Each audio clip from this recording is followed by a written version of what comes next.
Okay, welcome back. We're talking about the financial analysis and the formulas you use to determine if the asking price is reasonable and if your rate of return is good enough and whether or not you should buy a particular property. You already just did the capitalization rate, which is the one I use most often. Other people like to use cash on cash. Now the major difference is cash on cash will add in the mortgage, okay?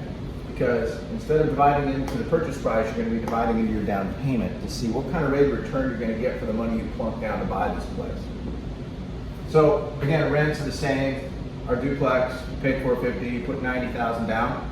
Your rents are $1,500 to sign. It's 3,000 times 12, 36,000 a year. Your taxes, insurance, gardener, vacancy, utilities, all the same.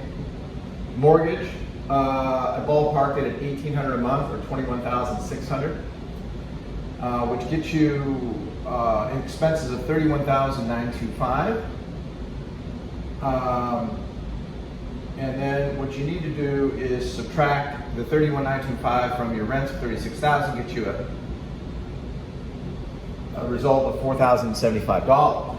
Then you take the $4,075 and you divide it into $90,000, and that gets you your cash-on-cash return of 4.5%, which is okay. It's not great.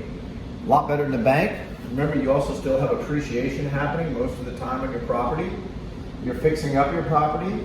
The other thing I've talked about in the other videos, if you can afford it, if you have a mortgage, pay more principal on your mortgage every month. If you can pay an extra $200 or $500, or sometimes if you're doing really well in your regular business and you have the income, double pay your mortgage.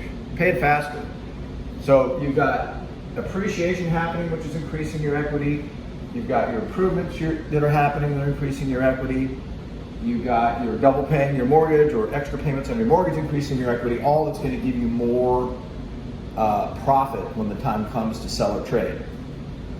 The other thing is we talked about in the last video on cap rate, you do the same thing in terms of RUBS and buying the right location. So the RUBS, again, remember, is where you take this utilities expense and you pass it on to your tenants. Again, remember, it has to be in your rental agreement. Put a little provision that says RUBS at any time, the landlord on notice can pass through the utilities, typically it's water, sewer, and garbage. That's how it is in California. Other states like Tennessee, other places, the culture is the tenant pays those utilities in a lot of cases. So you just got to know your jurisdiction and what the rules are. But put that in your rental agreement, and then you can pass this through and you save $2,400 a year. If you're buying the right location, you're not going to have any vacancy or very little. Get rid of that $1,100.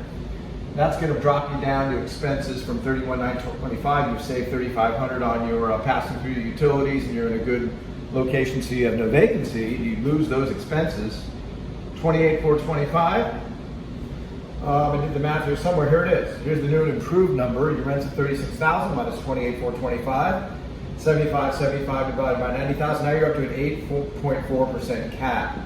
And this is getting into good territory now. A lot of investors, especially in a high demand area, will trade properties in the even 3 and 4% range. But you get up around 8, 10%. Now you're doing something. So that's cash on cash. We'll have more on the next one. I've still got to do hopefully the Airbnb video, which I know a lot of you have been waiting to see. And then we'll do some triple net retail, a fast food restaurant investment. Too much wine, that's amore.